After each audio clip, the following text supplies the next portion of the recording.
Okay, so now let's talk about how we were able to mix the beat. So with the beat, I mean, the beat was absolutely excellent. You feel me? As I was making this song, I actually picked the beat for the song and told the artist to sing over it. So I organized this whole song. So I like this beat, and this is a great beat with great instruments. And let's kind of just solo a couple things up, the kick, the bass, and let's just start talking about it from there. Let's listen to the rhythm.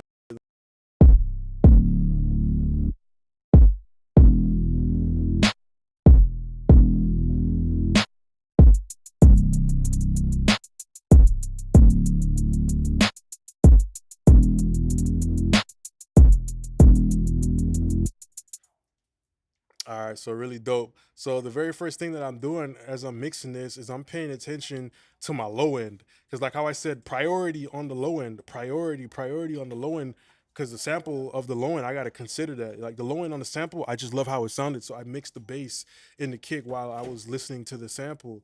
And for this, there's a bass right here. It's just a drop. I didn't really do anything to it. And real quick, I want to talk about gain staging real quick, bruh, because that's like one of the stupidest ass shits I ever heard in my life. Gain staging. Yes, it is very important to do, right? But a lot of people overcomplicate it. Like if you're recording and you're using Waves plugins, which is most people, bruh, the Waves plugins are calibrated to negative 18 dB. So just record at negative 18 dB, literally. If you're using any type of Waves plugins, just record at negative 18 dB, literally, because that's what it's calibrated for. When it comes to actually mixing the stems and gain staging, some people like to mix like the boys back in the day. You feel me? You take the fader, pull it all the way down, and pull it up. Like, nah, fuck that.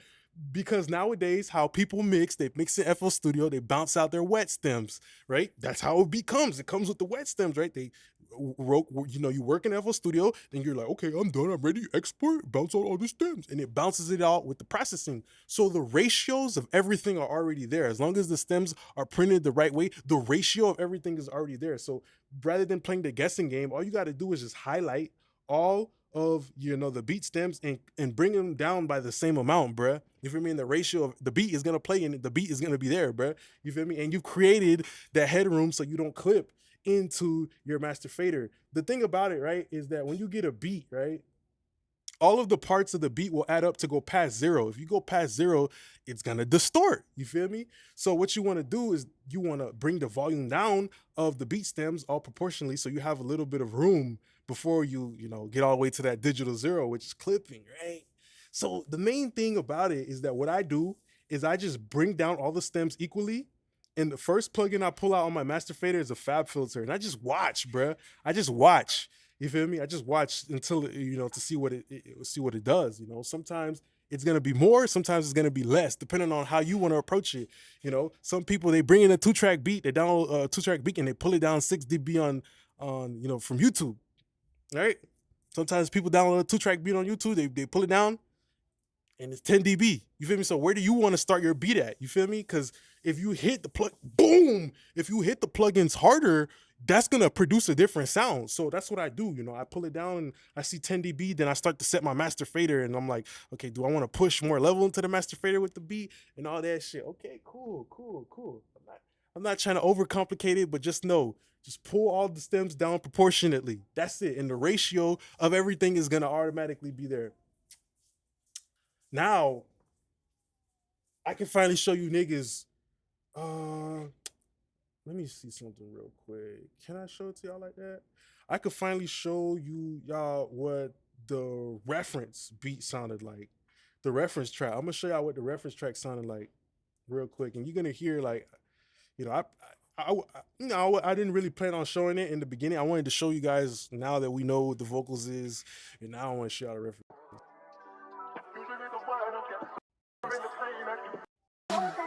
Too close, don't even see. Had a drawback for it. Loyalty won't let me admit.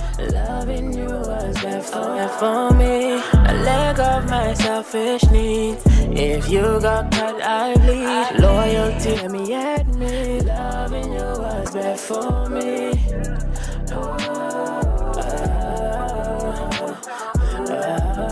Oh yeah. Loving you was bad for me.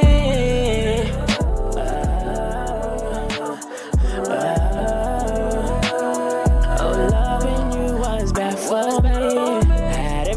never wanted. Tick all the boxes, cut all my losses. Left the street thinking I found the one, but I found comfort in the trauma bonding. Nothing more consoling, knowing that you know my pain, but sometimes you use it against me. I was just too close to even see.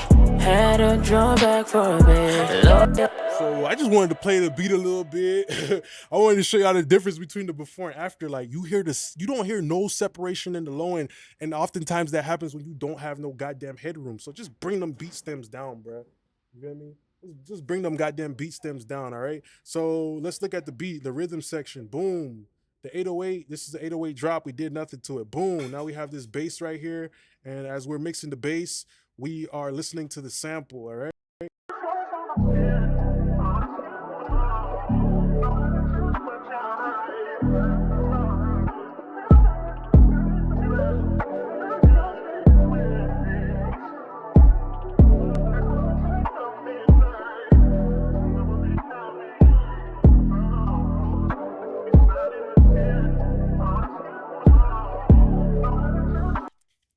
So of course we got ourselves a little bit of headroom, all right, and we're using the bass on the bass. I boosted the sub because every time the I wanted you to really kind of like feel that shit. You feel me?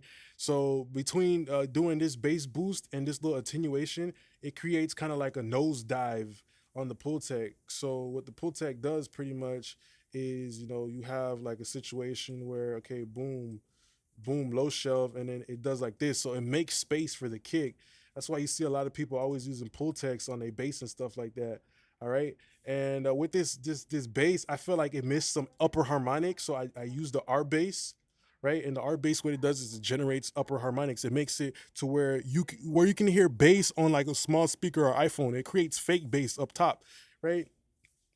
So let's see what that does to fill out the low end. So I'm getting more bass without actually having to push the level or add even more subs. And the more bass you add, it takes away headroom. So I want to trick you to make you think there's more bass there than what it really is.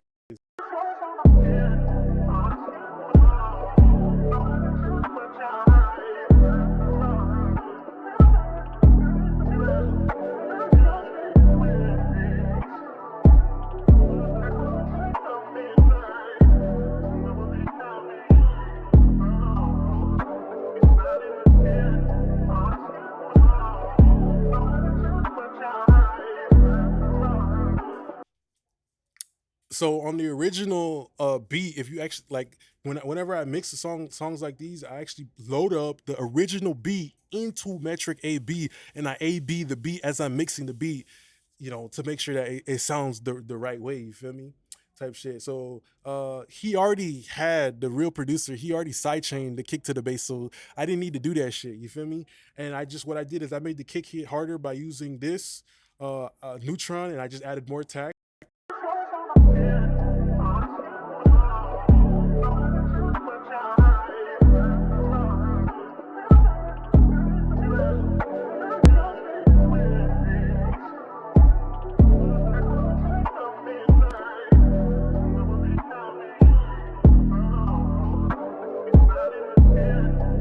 So the attack is insinuating the knock, but I wanted a little bit more belly, a little bit more chest. Pulled out the Sheps particle, the Sheps omnichannel, and I just hit thump, which boosts a 60 hertz cycle.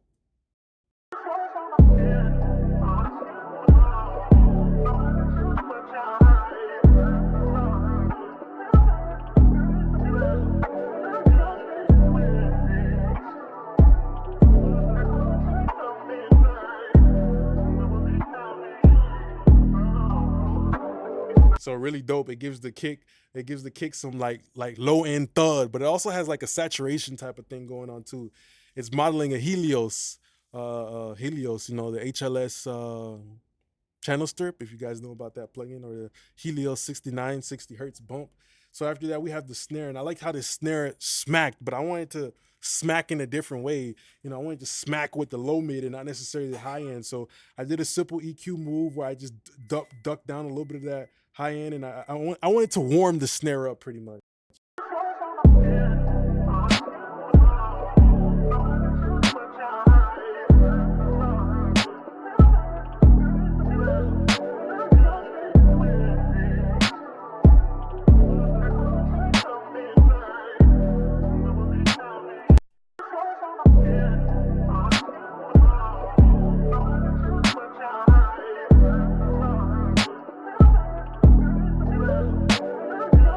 So really just like a tonal shift. It goes from saying to saying, you feel me?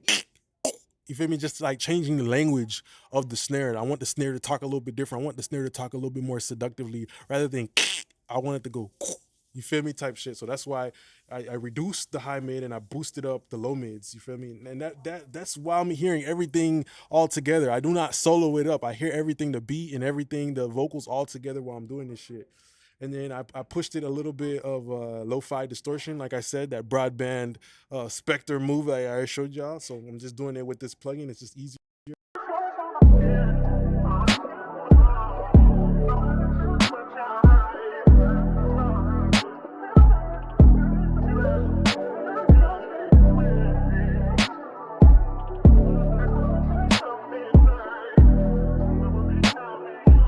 And yes, it is making it louder, but it's dirty gain, it's dirty volume. It's not necessarily like regular volume. So after that, I'm using a Fab Filter Pro Q, and these hi hats were not necessarily harsh, but it's the fact that the shit is just moving all over the place, bruh. So I brought in this little dip down to just like literally warm it up.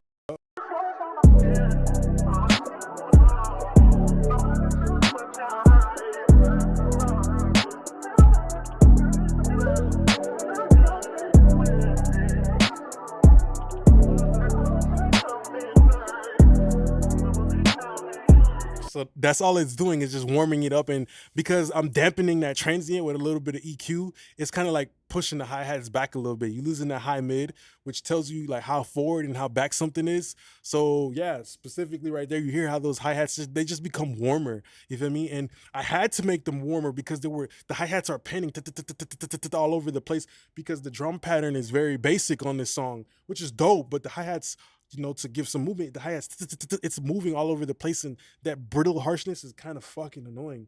So yeah, after that we had a riser. We didn't do nothing.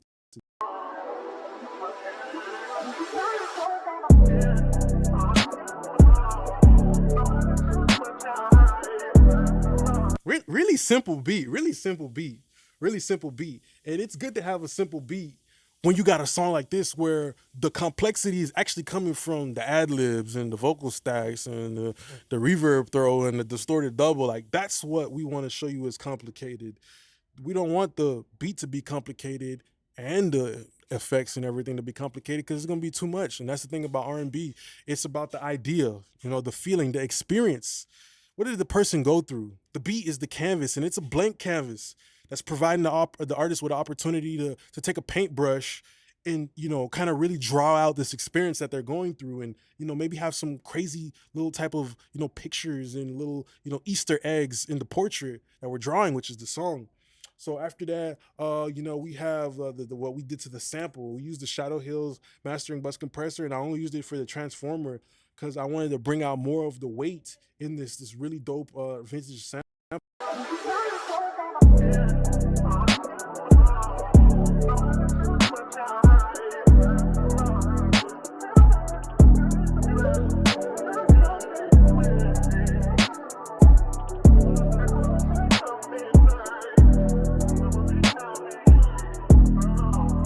So what it's doing is it's just adding a little bit of heft to the low end, making the sample feel deeper, but it's also adding a little bit of brightness. So I'm kind of using that transformer like EQ. No volume, no compression, just the best transformer I like, steel transformer, and that's it.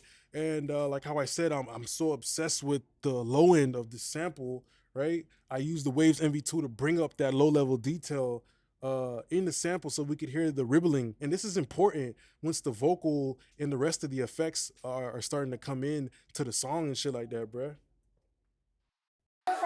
Too close, don't even see. Had a drawback for a bit. Loyalty won't let me admit. Loving you was bad for me. I let go of my selfish needs. If you got cut, I bleed. Loyalty won't let me admit. Loving you was bad for me. Oh yeah. So you see my excuse here, right? I'm trying to do whatever I can to not actually use EQ on the sample because I like how the sample sounds, bruh. I like how the sample sounds. Like I like the frequencies and how everything is balanced on the sample. I just wanted to bring out that low level, the chatter, the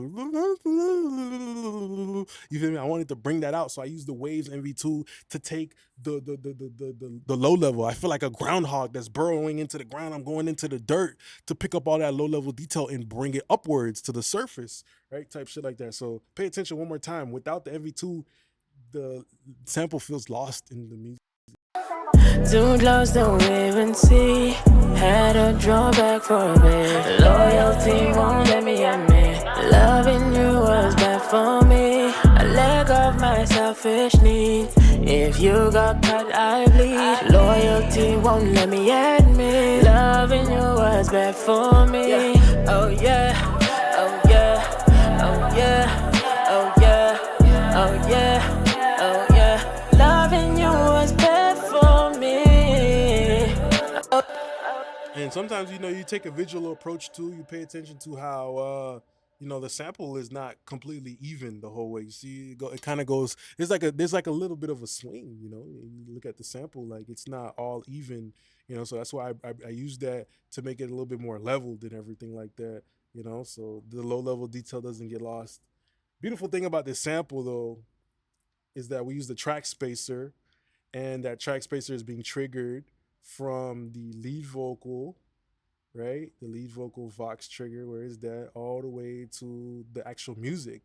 People like to use track spacer on a 2-track beat. I hate doing that because just learn how to mix, bro. You feel me? You just learn how to listen to where the open space is at, and put the vocal there. Cause some beats have an opportunity to take the vocal and put it in the lower mid presence, like 1K, 2K, and some beats have more space in the higher mid. So you gotta actually stop trying to avoid actually learning this shit, because this is very important. Like in a song like this, like hearing a density area, hearing, oh shit, my sample is dense as hell, so I gotta pay attention to how that's gonna sound with the low end. You feel me? Because there's some thickness there in that sample. Oh, now the sample is losing thickness as my vocals and everything is in there. Oh, let me use that MV2 to bring it back. Like you gotta actually develop your ears to hear a density area. Okay, where is thick, where is skinny? Like people who work out, right? Boom.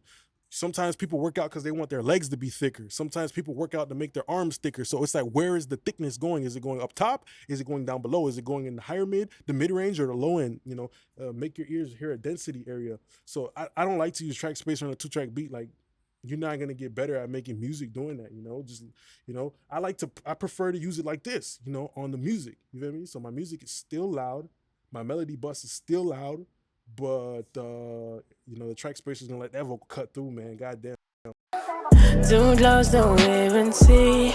Had a drawback for a bit. Loyalty won't let me admit. Loving you was bad for me. I let go of my selfish needs. If you got cut, I bleed. Loyalty won't let me admit. Loving you was bad for me.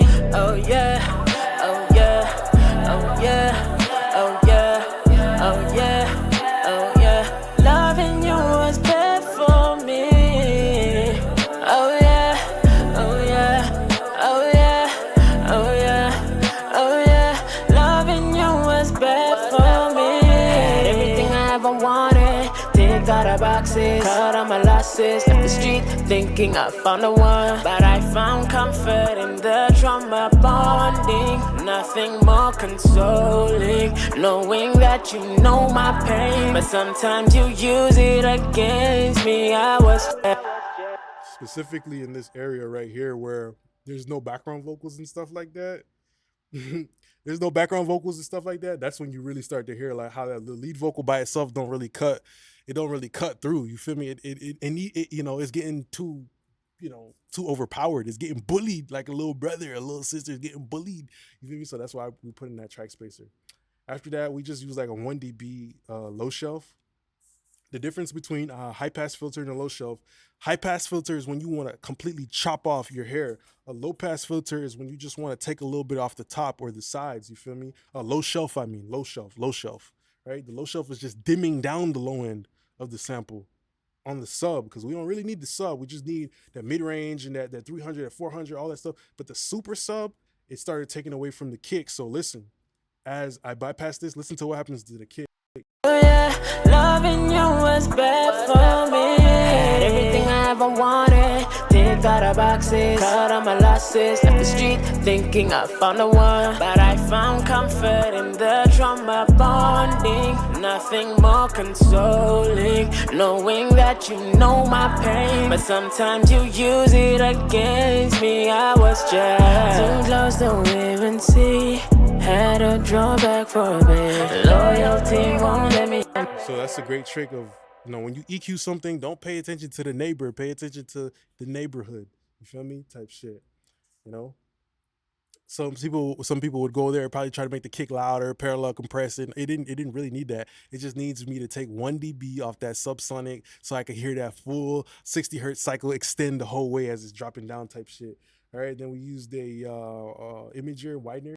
Oh yeah, loving you was bad for me. Had everything I ever wanted. Ticked out of boxes, cut on my losses. Left the street thinking I found the one, but I found comfort in the trauma bonding. Nothing more consoling, knowing that you know my pain, but sometimes you use it. Let's see what it sounds with and without the. Too close to even see. Had to draw back for a bit. Loyalty won't let me admit. Loving you was bad for me. I let go of my selfish needs. If you got cut, I bleed. Loyalty won't let me admit. Loving you was bad for me. Oh yeah, oh yeah, oh yeah, oh yeah, oh yeah, oh yeah. Loving you was bad for me. Oh yeah, oh yeah, oh yeah, oh yeah, oh yeah. Really dope. Only the high end, just going super wide. Like it just makes the vocals feel like the vocals in the sample just feel like they're a little bit above everything. And then it comes down to this beat aux. So if I need to make the whole beat louder, I don't got to change none of this. Boom, I just pull it down. Using another OZONE 9, exciting the low mid, high end, and we're also using this kind of like a limiter, like how I said, 6 dB. Sometimes some people start their beat at 6 dB, 8 dB. Just me knowing 6 dB is where I usually start my 2-track beats at, or 8 dB. I just wanted a limiter to hit, so I want a limiter to hit to kind of like make the job of the actual limiter on the master fader not have to work too hard. So I'm already kind of like limiting my actual real beat. Too close to even see. Had to draw back for a bit. Loyalty won't let me admit. Loving you was bad for me. I let go of my selfish needs. If you got cut, I bleed. Loyalty won't let me admit. Loving you was bad for me. Oh yeah, oh yeah, oh yeah, oh yeah, oh yeah, oh yeah. Loving you was bad for me. Oh yeah, oh yeah. So about roughly 1 dB on that beat, bruh, and I had to do that. I had to do that, right? Because of the reference track. And we all remember like how I showed on that reference track, there's a fake low end. The low end feels so big because the whole mix is smashed. So there's a faux low end. So I wanted to recreate that, but in a musical ass way. That's why what I did is I took the limiter, put it on the beat aux to recreate a faux low end of like a limiter, because the limiter brings all the low level stuff up. So it's like you feel like there's more bass when I do the limiting, even though I'm not adding more volume. You feel me? Like the threshold is 6 and the ceiling is 6. So I'm not adding more volume. It's just the fact that I squeeze the beat makes it feel like there's more low end than there is. Let's go back to the reference mix and hear how they just sounds like there's a stupid amount of low end because it's overly limited. Loving you was bad for me. I let go of my selfish needs. If you got cut, I bleed. Loyalty won't let me admit. Loving you was bad for me. Oh yeah.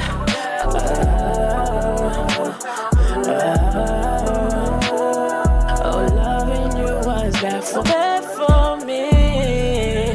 Oh yeah, oh yeah, oh yeah, oh yeah. Oh, loving you was bad for.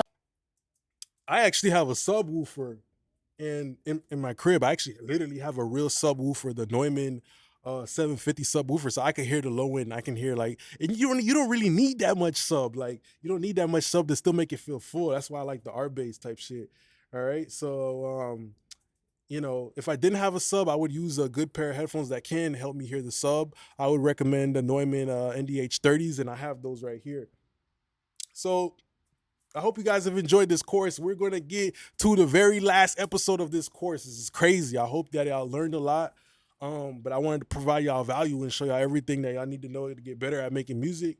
But we're going to go on to the very last episode, which is going to be the mastering preset, how we did it to get up to that commercial loudness and put those nice little fairy dust effects on it, the nice little finishing touches, the gloss, the wax, and the shine. So see you next episode.